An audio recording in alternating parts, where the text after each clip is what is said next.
السلام علیکم اسٹوڈنٹس، آج ہم آئین کی اقسام کے بارے میں بات کریں گے۔ پھر بتاتا چلوں کہ آئین قانون کی وہ قسم ہے جو کسی بھی ریاست کو چلانے کے لیے بنیادی رولز اینڈ ریگولیشنز فراہم کرتی ہے۔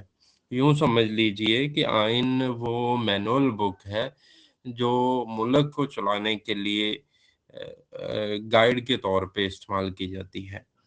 تو اس کی اقسام کے بارے میں اگر بات کریں تو اس میں بہت ساری اقسام ایسی ہیں جو ایک دوسرے کے ساتھ انٹر لنک ہیں اور انٹر کنیکٹڈ ہیں۔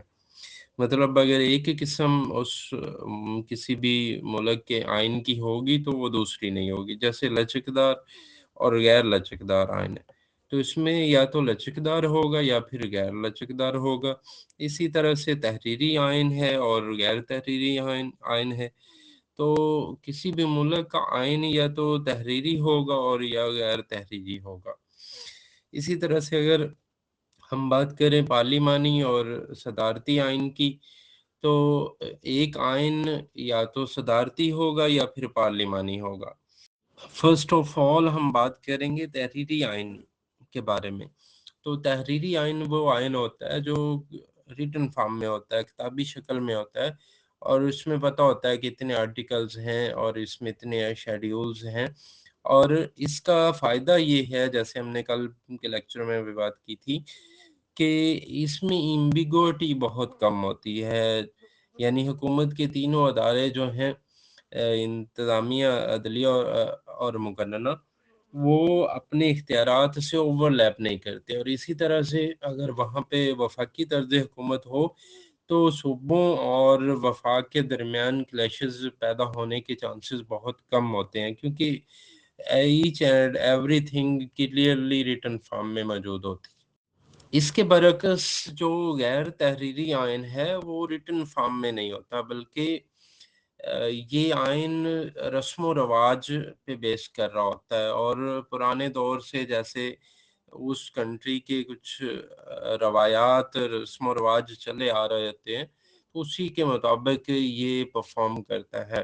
اس کی سب سے بہتر مثال برطانیہ کا آئین ہے، جو کہ ریٹن فارم میں نہیں ہے۔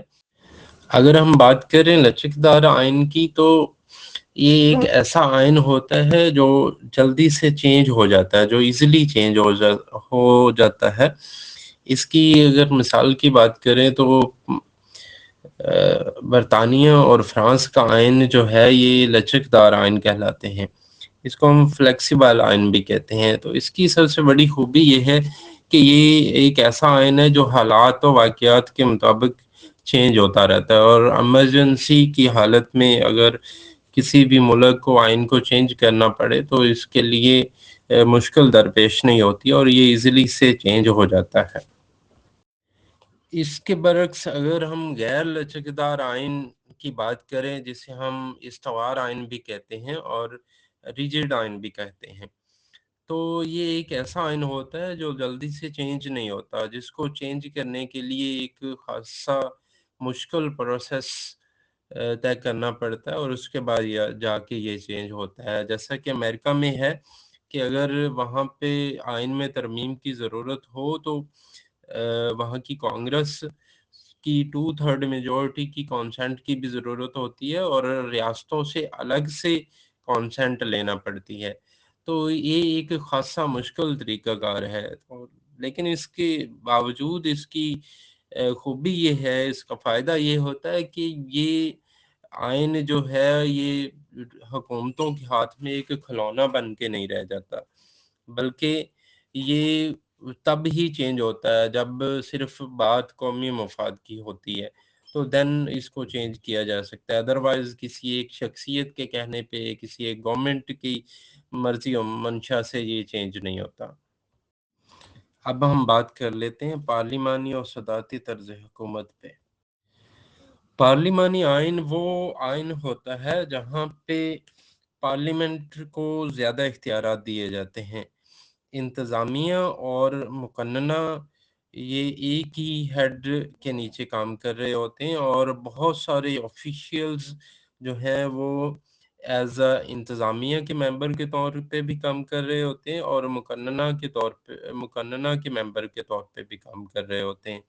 تو اس طرح سے اس میں پارلیمانی نظام میں انتظامیہ اور مقننہ میں اوور لیپنگ ہوتی ہے اور ان میں کوارڈینیشن بہت زیادہ ہوتی ہے۔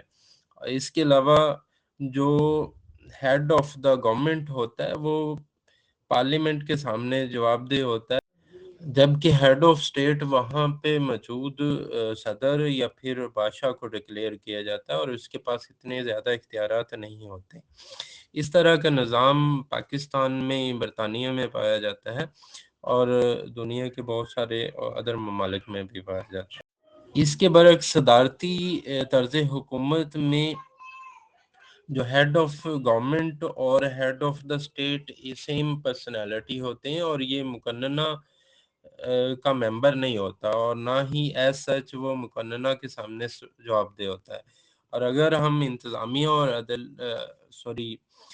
مقننہ کی بات کریں تو یہ ادارے سیپریٹلی کام کرتے ہیں۔ جو ممبر مقننہ کا ہوگا وہ انتظامیہ کا نہیں ہوگا اور جو انتظامیہ کا ہوگا وہ مقننہ کا نہیں ہوگا۔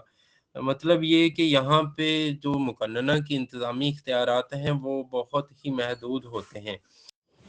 اس طرح کا طرز حکومت امریکہ میں پایا جاتا ہے، جہاں پہ ہیڈ آف دا اسٹیٹ بھی صدر ہوتا ہے اور ہیڈ آف دا گورنمنٹ بھی صدر ہوتا ہے اور اس کے پاس لامحدود اختیارات پائے جاتے ہیں۔ جیسے بہت مشہور کوٹیشن ہے کہ امریکن پریزیڈنٹ از دا مون امونگ دا سٹارز، کہ وہ چاند ہے ستاروں کے درمیان میں، مطلب اپنی کابینہ کے درمیان میں اس کو بہت ڈومیننٹ حیثیت حاصل ہے۔ آخر میں ہم بات کریں گے وفاقی اور وحدانی آئین کے بارے میں۔ وفاقی آئین دوستو وہاں پہ ہوتا ہے جہاں پہ اس ملک میں موجود اکائیوں، یعنی جس کو پاکستان میں ہم صوبہ کہتے ہیں اور امریکہ میں ہم ریاست کہتے ہیں، یعنی اس ملک کے جو یونٹس ہوتے ہیں ان کو انتظامی اختیارات بھی دیے جاتے ہیں اور قانون سازی کے اختیارات بھی دیے جاتے ہیں۔ مطلب وہاں پہ دو قسم کی گورنمنٹ کام کر رہی ہوتی ہے، ایک سینٹر کی گورنمنٹ ہوتی ہے اور ایک اس یونٹ کی گورنمنٹ ہوتی ہے۔ اس طرح کا طرز حکومت امریکہ اور پاکستان میں پایا جاتا ہے، جہاں پہ فیڈریٹنگ یونٹس کے پاس بہت سارے اختیارات ہیں، جیسے کہ پاکستان میں صوبوں کے پاس بہت سارے اختیارات ہیں اور آئین میں دو لسٹیں کریٹ کی جاتی ہیں۔ ایک ایسی لسٹ ہوتی ہے جس میں وفاق یعنی سینٹر کے اختیارات کو مینشن کیا جاتا ہے اور ایک ایسی لسٹ کریٹ کی جاتی ہے جس میں صوبوں کے اختیارات کو مینشن کیا جاتا ہے۔ اس کے برعکس وحدانی آئین اس ملک میں پایا جاتا ہے جہاں پہ اکائیوں کو کچھ بھی اختیارات نہیں دیے جاتے اور ملک ایک اکائی کے طور پہ کنسیڈر کیا جاتا ہے۔ وہاں پہ صرف ایک ہی گورنمنٹ ہوتی ہے جو سینٹرلی تمام ملک کو کمانڈ کرتی ہے اور اختیارات اسی کے پاس سارے کے سارے ہوتے ہیں۔ اس طرح کی طرز حکومت برطانیہ اور فرانس میں پائی جاتی ہے۔ That's all for today. اللہ حافظ۔